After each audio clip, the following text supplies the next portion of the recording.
Take the map of the world you grew up with, the one in your head right now, the one with familiar coastlines, familiar borders, familiar names, and familiar places. Now imagine someone from the year 2126 looking at that same map and laughing. Not because it's wrong, because it's unrecognizable. Which cities on that map still exist and which ones are quietly gone, swallowed by water that used to stay where it belonged? Which countries on that map have shrunk so much that their borders barely matter anymore because there's almost nobody left inside them? Which country runs the largest economy on Earth? And is it the one you're picturing right now? And where do the hundreds of millions of people who get pushed out of the places they were born actually go? We are going to answer all four of those questions today using real projections from real institutions: the IPCC, the United Nations, Goldman Sachs, and peer-reviewed climate science, not speculation, not science fiction. The actual current best available math on what this planet looks like in 100 years if we simply keep doing what we're doing right now. 6 layers, 6 separate forces, each backed by its own body of research, each moving largely independently of the others, and yet, as you're about to see, all of them pointing toward the same handful of places on the map at once. That convergence is the part that should actually get your attention more than any single statistic on its own. This is EndGame analysis, and today we're drawing the map nobody has shown you yet. Let's start with the most visually obvious change, because it's the one you can actually picture on a map: water moving inland. Here's the baseline, straight from the IPCC's own 6th assessment report. Under the world's current emissions trajectory, global, sea levels are projected to rise somewhere between 43 and 84 centimeters by the year 2100. That's roughly 1.5 to just under 3 feet. Sounds manageable, right? Except the same IPCC report includes a critical qualifier. A rise of up to 2 meters, nearly 6.5 feet, cannot be ruled out. And in 2025, researchers at Nanyang Technological University in Singapore built a new model that combines statistical projections with expert judgment specifically because existing models kept disagreeing with each other. Their high-end estimate landed at 6.2 feet by 2100, essentially confirming the IPCC's worst-case scenario as a live possibility rather than a remote tail risk. Now here's the question that actually matters, the one no simple number answers. What does that do to the map? Start with Jakarta, the capital of Indonesia, because it's already happening there right now, not in some distant future. Jakarta is sinking at a rate of 25 centimeters per decade, and 80% of the capital already sits below sea level. This isn't a projection, it's the present. The Indonesian government has already approved a multi-billion-dollar plan to physically relocate the capital to a new city on Borneo, because the current one may not be salvageable. Move to Miami. 9 millimeters of subsidence every year, barrier islands sitting just 2 meters above sea level, storm surges. They can reach 6 meters, and roughly $400 billion in assets sitting directly in the path of that math. Move to Shanghai, home to 30 million people, sitting at an average elevation of just 4 meters, absorbing 26 millimeters of subsidence a year, against a projected 2-meter rise that its current seawalls were never designed to handle. Move to London, where climate mapping projects that a temperature rise of just 1.5 degrees Celsius, a threshold the world may cross within years, not decades, would put central parts of the city underwater. Climate Central's own modeling estimates 275 million people currently live on land that ends up underwater by 2100 under a 3-degree warming path. And to understand just how much water is theoretically in play here, consider this. Antarctica alone holds enough frozen water to raise global sea levels by 190 feet. Greenland holds enough for another 23 feet on top of that. If every ice sheet on Earth melted completely, seas would rise by 216 feet. To be clear, scientists are unanimous that a complete melt is not a 100-year story. It would take centuries if it happened at all. But the reserve of water sitting in those ice sheets is the reason every serious sea level model keeps its worst-case scenarios so much higher than its median ones. The ice doesn't need to fully melt to redraw the coastline. It just needs to keep melting faster than anyone planned for. There are more names worth putting on this map because the pattern repeats on every continent. Karachi, Pakistan, sits at just 8 meters of elevation, and glacier melt combined with changes to the Indus Delta threaten 20 million residents, with some projections suggesting submersion risk affecting 1/3 of the city by as early as 2060. Mumbai, at 14 meters elevation, faces the combined pressure of land subsidence, mangrove loss, and increasingly severe monsoon rainfall, putting 21 million residents at growing risk. Kolkata is expected to face some of the worst sea level consequences in all of India by 2050, with its entire urban area and surrounding region at risk of annual flooding. Copenhagen and Rotterdam, 2 of Europe's most prosperous, well-engineered cities, Both sit low enough and close enough to rising seas that their existing dikes and coastal defenses are already being reassessed as inadequate for what's coming. And in Lagos, Nigeria, one of the fastest growing cities on Earth, flooding that is already a regular occurrence is projected to worsen as sinking land, poor drainage, and unchecked construction in flood-prone areas collide with rising seas. Notice something about that list. It isn't just poor countries or just rich countries. It isn't just one continent. It's Indonesia and the United States, Pakistan and Denmark, India and the Netherlands, Nigeria and the United Kingdom. Water doesn't check a country's GDP before it decides where to go. So, question 1, partially answered. The coastline on the map of 2126 is not the coastline you know. Some of the world's largest, richest, most iconic cities are either dramatically smaller, expensively fortified behind seawalls, or functionally gone. Here's the thing about that coastline. It isn't fixed. It's a function of a single number, and that number is still being decided, in real time, by decisions being made this decade. Based on the actual climate policies governments have in place right now, as of late 2025, the world is tracking toward 2.6 degrees Celsius of warming by 2100. If every country somehow fully delivers on every net zero pledge it has ever announced, the number drops to 1.9 degrees. Best case, still just short of the 2-degree line the Paris Agreement was built around. Worst case, if commitments slip and emissions keep tracking the more pessimistic pathways, 3.6 to 4.4 degrees, and in the most extreme modeled scenarios, considerably higher than that. As of right now, the world has already warmed 1.3 degrees above pre-industrial levels. We are not talking about a hypothetical threshold in the distant future. We are talking about a number we're already 2/3 of the way toward crossing. Why does half a degree here or there matter so much? Because climate risk doesn't rise in a straight line. It rises in steps. At around 4.5 degrees of warming, an estimated 4.7 billion people, more than half of humanity, would face conditions of heat and humidity that are potentially lethal for at least part of the year. And economically, even the well below 2 degrees scenario that world governments explicitly agreed to target is projected to shave 4.2% off global GDP annually, according to reinsurance giant Swiss Re, a company whose entire business model depends on pricing risk accurately, not on making dramatic headlines.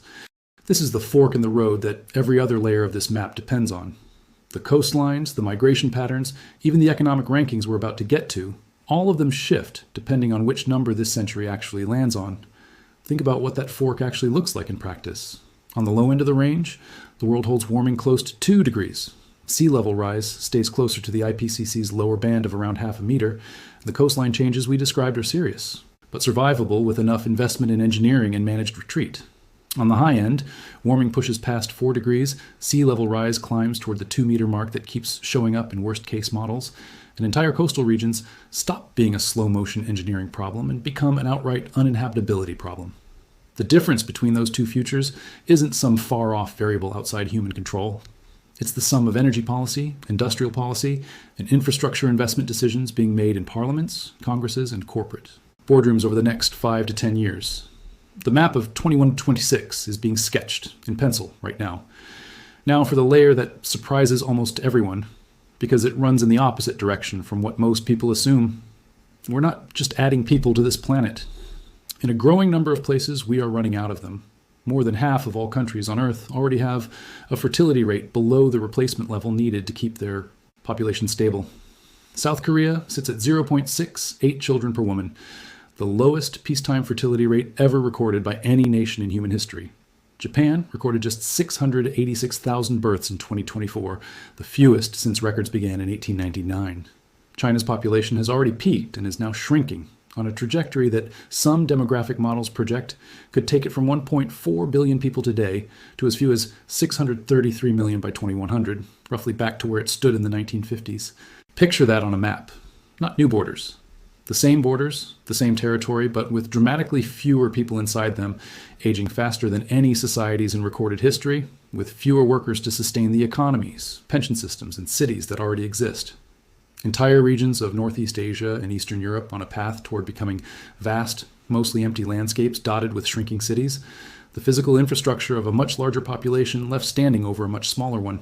Global population as a whole is still projected to keep growing for a while yet, peaking somewhere around 10.3 billion people in the 2080s, before it starts to decline for the first time in the modern era. But that growth is wildly uneven. It's being driven almost entirely by regions that are still young, while the regions that built the last century of global wealth quietly empty out. Consider what this looks like inside a single country over a single lifetime. A person born in South Korea in the 2020s could, if they live an ordinary Korean lifespan, watch their country's working age population cut roughly in half before they retire. That is not a distant abstraction happening to strangers. That is a policy planner today looking at pension systems, hospital staffing, and school enrollment numbers and trying to design institutions for a country that will have dramatically fewer people in it by the time today's newborns are elderly themselves. South Korea has already spent tens of billions of dollars on cash incentives, subsidized housing and workplace reforms, specifically aimed at reversing this, with only microscopic results so far. If the country with the most money and the most urgency to solve this problem can't meaningfully bend the curve, that tells you something important about how sticky this particular part of the map really is. Here's where the story gets genuinely disorienting, because it directly answers the second question we opened with: who actually runs the world's economy in 100 years? Goldman Sachs runs one of the most closely watched long-term economic models in the world, and their most recent projections describe what their own economists call the largest shift in global economic power since the rise of the United States itself in the 20th century. Here's the timeline. Around 2035, China overtakes the United States to become the world's largest economy. By 2050, the top 5 shifts to China, the United States, India, Indonesia, and Germany, meaning 2 of today's traditional economic powers, Japan and Germany, get pushed out of the top 5 entirely, replaced by countries most Western audiences still think of as emerging.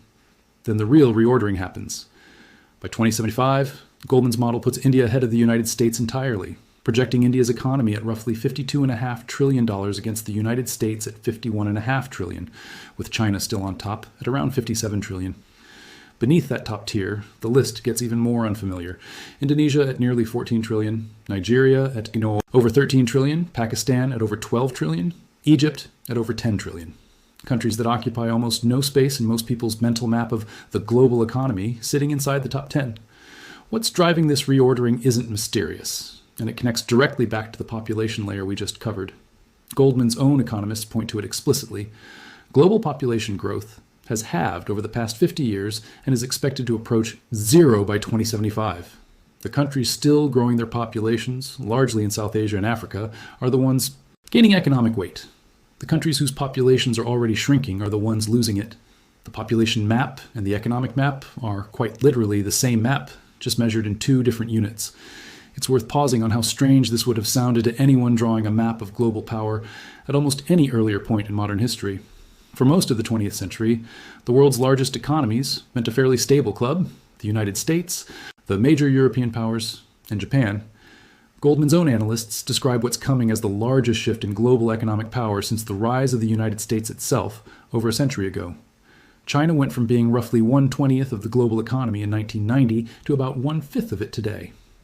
India spent most of the 8 decades since its independence holding roughly the same share of world GDP it started with, and has only recently begun compounding at a rate that changes the long-run outcome entirely. Every major forecasting institution, Goldman Sachs, Citi, the IMF, the World Bank, PwC, is now describing the same broad direction, even if they disagree on the exact timing. The center of economic gravity is moving from the North Atlantic towards South Asia. Layer 5 connects population and economy into geography. By 2100, roughly 85% of the entire human population is projected to live in cities, up from under 1 billion city dwellers worldwide in 1950 to a projected 9 billion by century's end. That is one of the fastest and most complete transformations in how our species physically lives together in the history of civilization. But it's not evenly distributed, and this is where the map gets genuinely strange to look at. The overwhelming majority of that urban growth, roughly 90% of it, is happening in Asia and Africa. Meanwhile, in significant parts of North America and Europe, urban populations are already flat or declining, a direct downstream consequence of the shrinking populations we just covered. So the map of 2126 doesn't just show bigger cities everywhere. It shows a planet where some regions are building denser and taller by necessity, while others are quietly hollowing out. And packing more people into cities creates a resource problem that doesn't get nearly enough attention: water. Right now, roughly 933 million city dwellers face water scarcity. By 2050, depending on how climate and development trends play out, that number could climb to as many as 2.4 billion people, close to half of everyone living in a city on Earth. India alone is projected to see the single largest increase in water-stressed urban population of any country, adding somewhere between 150 and over 400 million people facing serious water shortages within cities. Think about what that combination actually means for the physical map of 2126. It isn't just more dots representing more cities. It's cities forced to grow vertically rather than horizontally because land is constrained and expensive to defend from water. It's cities investing enormous sums in desalination, water recycling, and long-distance water infrastructure just to keep functioning at their current size, let alone grow further. And it's a widening gap between cities wealthy enough to build that infrastructure and cities that aren't. Meaning the map of 2126 isn't just about which cities exist, it's about which cities are thriving and which are barely holding on behind failing infrastructure. The total number of cities on the planet has already more than doubled since 1975, from roughly 5,000 to around 12,000 today, and UN projections suggest that could climb past 15,000 by 2050. More cities, more people per city, and in many cases, less water per person. That's the honest shape of the urban layer of this map. Which brings us to the fourth question, the one that ties every other layer together. Where do the people go? One of the most widely cited estimates in climate science, built on decades of displacement research, puts the number of people potentially displaced by climate change alone at 200 million by 2050. Not by 2100. By 2050, roughly 25 years from now. That number sits on top of and interacts with everything else on this map. Rising water pushing people out of coastal megacities, water scarcity pushing people out of drought-stressed regions, and economic opportunity pulling people toward the parts of the world where population, and therefore economic weight, is actually growing. Picture what that means physically. It means the map of 2126 has arrows on it that today's map doesn't. Arrows moving away from the coastlines we mapped in layer 1. Arrows moving away from the water-stressed cities we mapped in layer 5. Arrows moving toward the economic centers of gravity we mapped in layer 4, largely in South and Southeast Asia and parts of Africa. Migration is not a side effect of these other trends. It is the mechanism that connects all of them into a single moving picture. And this is the layer that turns an abstract set of statistics into a genuinely difficult set of political and human questions, the kind that don't have clean answers. 200 million people is roughly the combined population of Germany, France, and the United Kingdom, all displaced, all needing somewhere to go, all within the next 25 years on the more conservative estimates. Every receiving country on that map has to decide, in real time and often under enormous domestic political pressure, how many of those people it's willing and able to absorb. And every sending region has to decide how much of its population, often its youngest and most mobile population, it can afford to lose. Some of that movement will happen through orderly, negotiated immigration policy.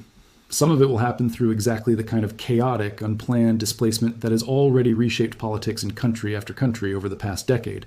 The map of 2126 doesn't just show where people end up. It shows, in hindsight, which countries managed that transition deliberately and which ones simply had it happen to them. So let's actually draw this map layer by layer, the way we promised at the start. Coastlines pull back in specific, named already measurable places. Jakarta, Miami, Shanghai, London, Karachi, Mumbai, Lagos, and dozens of others, some fortified at enormous expense, some functionally abandoned. The global thermostat lands somewhere between 1.9 and 4+ degrees Celsius, with the actual number still being decided by policy choices happening in this decade, not some distant future one. Entire nations, particularly in East Asia and Eastern Europe, hold their borders, but empty out demographically, aging faster than any society in recorded history has ever aged. The center of global economic gravity swings decisively toward South Asia, with China and India occupying the top 2 spots and the United States, for the first time in over a century, no longer alone at the top. Roughly 85% of humanity lives in cities, overwhelmingly concentrated in Asia and Africa, while formerly dominant urban regions in the West quietly plateau or shrink, and water scarcity becomes a defining constraint on urban life for close to half the planet's city dwellers. And running through every single one of those changes, hundreds of millions of people in motion, pushed by water and heat, pulled by opportunity, redrawing the map with their own footsteps, in a way no government policy fully controls. Now overlay all 6 of those layers on top of each other, the way a cartographer would build up a real map, one transparent sheet at a time. The country that loses population fastest is often the same country facing the steepest coastal retreat, because it also happens to be a low-lying, densely built, aging society. The region gaining the most economic weight is often the same region, absorbing the largest share of climate migration because young, growing populations and rising economic opportunity tend to travel together. None of these 6 layers move independently. They compound. A country that gets the temperature layer wrong makes the coastline layer worse, which accelerates the migration layer, which reshapes the economic layer faster than anyone's models originally assumed. That compounding effect is exactly why demographers, economists, and climate scientists, 3 groups of researchers who rarely cite each other's work, have all converged on strikingly similar timelines for when their respective parts of this map start to look genuinely different from today. None of this is destiny. Every projection in this video comes with a range, not a single fixed number, and the width of that range, 1.9 degrees versus 4+ degrees, 43 centimeters of sea level rise versus 2 meters, is entirely a function of decisions that haven't been made yet. That's the honest caveat, and it's also the most important sentence in this entire script. If current trends don't change, is doing enormous work in that title because it means the map we just drew is not a prophecy. It's a trajectory. Trajectories can bend. What would actually bending one of these trajectories look like in practice? It looks less dramatic than most people expect. It looks like seawalls and managed retreat plans funded years before a crisis rather than after one. The way the Netherlands has quietly protected land below sea level for centuries through unglamorous, well-funded infrastructure rather than last-minute heroics. It looks like immigration systems designed deliberately, years in advance, to absorb demographic decline in one country with population growth from another, rather than leaving that matching process to chaos and politics after the fact. It looks like the handful of countries that have actually stabilized their fertility rates through sustained, expensive, long-term family policy, proving the trend is bendable even if it's difficult. None of these fixes are cinematic. They rarely make for a dramatic headline, but they are the entire difference between the map of 21 and 26 we just described and a considerably less severe version of it. But trajectories only bend if enough people understand where they're currently pointed. That's what a map is actually for. It isn't a prediction of certain doom, and it isn't a reason to look away because the numbers feel too big to matter. It's a set of coordinates for exactly where the pressure is building, which is the only information anyone, a policymaker, an investor, or just someone trying to understand the world their kids will inherit, actually needs to act before the map finishes drawing itself. If this breakdown gave you a clearer picture of where things are actually headed, subscribe to EndGame Analysis, because we're going to keep tracking every one of these layers as the data updates. Tell me in the comments, out of everything in this video, which layer of the map surprised you the most? The coastlines, the population collapse, or the economic power shift? I read every comment, and they shape what we cover next. This has been EndGame Analysis. Stay sharp.